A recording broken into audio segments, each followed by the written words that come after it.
তাই বলছে রাধারানী, ওরে সুবল, আমি কেমন করে যাব আমার বধূ দর্শনে? এবার সুবল বলছে, ওরে রাধে, শুধু তাও নয়, আরো বলি শোনো, আপনার বেশভূষণ দেহ তো আমারে, আপনার বেশভূষণ দেহ তো আমারে, আপনার বেশভূষণ দেহ তো আমারে, আরে আপনার বেশভূষণ।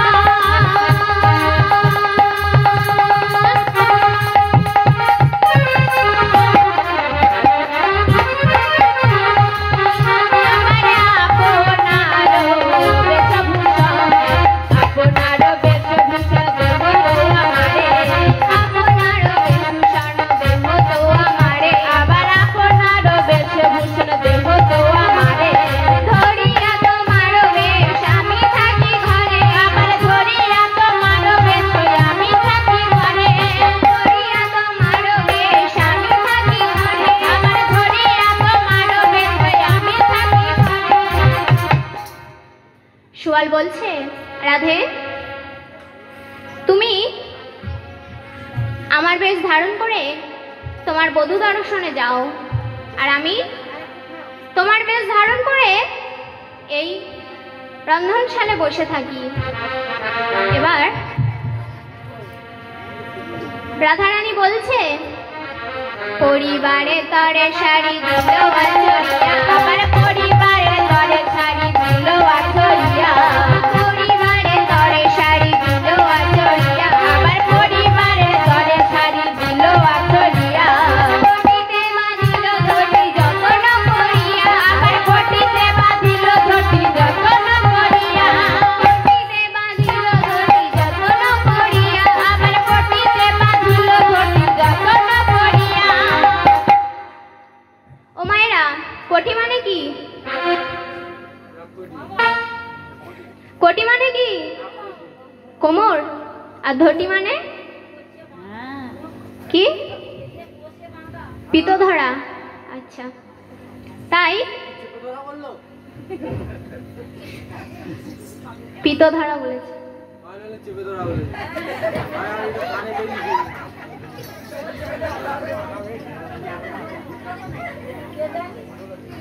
তাই রাধারানীর কোমরে ধটি বেঁধে দিল, তাই তো? এবার রাধারানী চলেছে গোবিন্দ দর্শনে। কেমন ভাবে চলেছে?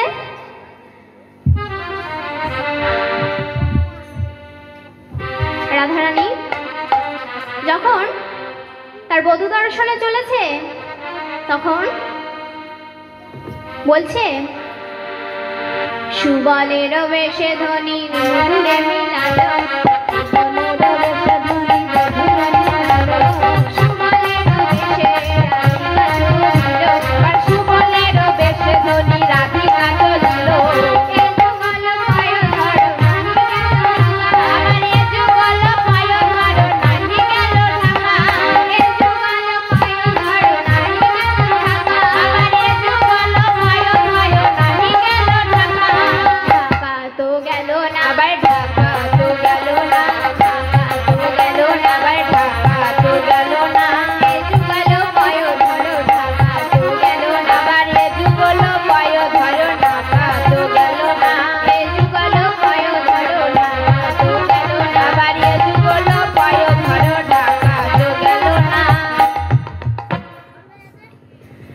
এবার সুবল বলছে, পুছি কি করি উপায়, এ যুগল পায়ে ধরো কেমনে লুকায়।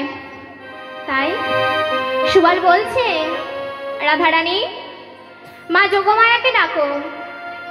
মা যোগমায়া যজ্ঞেশ্বরী, ব্রজলীলা সায়কারিণী। এবার সুবলের কথায় রাধারানী মা যোগমায়াকে ডাকতে লাগলেন। মা যোগমায়া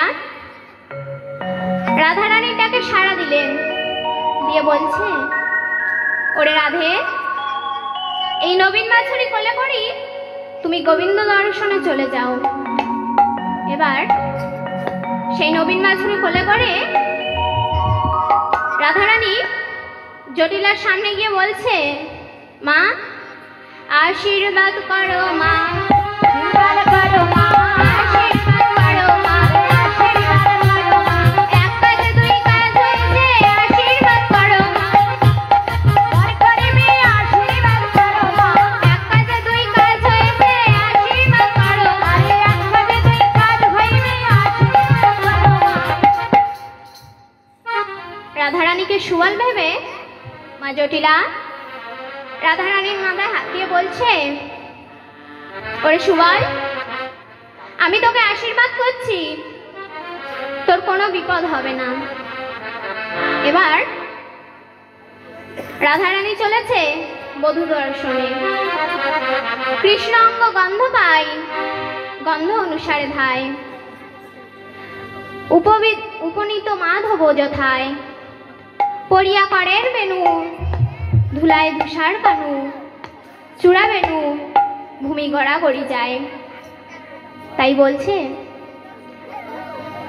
রাধারানী আপন বধূ কাছে পেয়ে ভঙ্গি করে বলছে, রাই আপন বধূ পাইয়া কহে ভঙ্গি করি, আবার রাই আপন বধূ পাইয়া কহে ভঙ্গি করি, রাই আপন বধূ পাইয়া কহে ভঙ্গি করি, আবার রাই আপন বধূ পাইয়া কহে ভঙ্গি করি।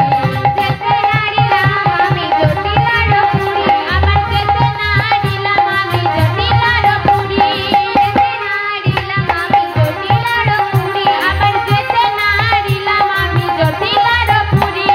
ভাবিয়া গেলাম আমি চন্দ্রার ভবনে, আবার ভাবিয়া গেলাম আমি চন্দ্রার ভবনে, ভাবিয়া গেলাম আমি চন্দ্রার ভবনে, আরে ভাবিয়া গেলাম আমি চন্দ্রার ভবনে। তাহারে কহিলাম আমি সব বিবরণে, আরে তাহার কহিলাম আমি সব বিবরণে, তাহারে কহিলাম আমি সব বিবরণে, আরে তাহার কহিলাম আমি সব বিবরণে।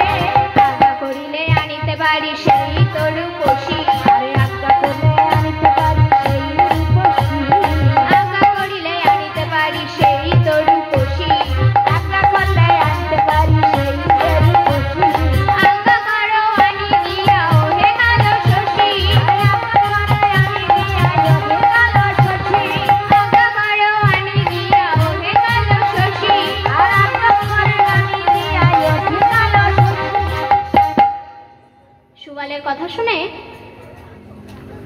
কানাই বলছে, ওরে সুবল, দুধের সাথী ঘোলে মেটে, দুধের সাথী ঘোলে মেটে, দুধের সাথী ঘোলে মেটে, দুধের সাথী ঘোলে মেটে। কোথায় চন্দ্রা কোথায় রাধা, দুধের সাথী ঘোলে মেটে, কোথায় চন্দ্রা কোথায় রাধা, দুধের সাথী ঘোলে মেটে, কোথায় চন্দ্রা কোথায় রাধা, দুধের সাথী ঘোলে মেটে, কোথায় চন্দ্রা কোথায় রাধা, দুধের সাথী ঘোলে মেটে। এবার রাধারানী বলছে, সখা আমি জটিলার ভবনে যেতে পারি নাই, আমি গিয়েছিলাম চন্দ্রাবলীর ভবনে। তোমার যা অবস্থা আমি চন্দ্রাবলীকে সব বললাম। তাই শুনে চন্দ্রাবলী বলল, রাধাবিহীন গোবিন্দ যদি আমাকে চায় আমি যেতে পারি, তবে গোবিন্দর কাছ থেকে শুনে এসো। এবার গোবিন্দ রাধারানীকে কাছে না পেয়ে করছেন কি, রাধারানীকে কাছে না পেয়ে গোবিন্দ রাধাকুণ্ডের তীরে ঝাঁপ দিতে যাচ্ছে। বলছে, সুবল, তুমি যখন রাধারানীকে আনতে পারলে না, তখন আমি কি করিব জানো? রাধাকুণ্ডে ঝাঁপ দিয়া তো দিব পড়া, রাধাকুণ্ডে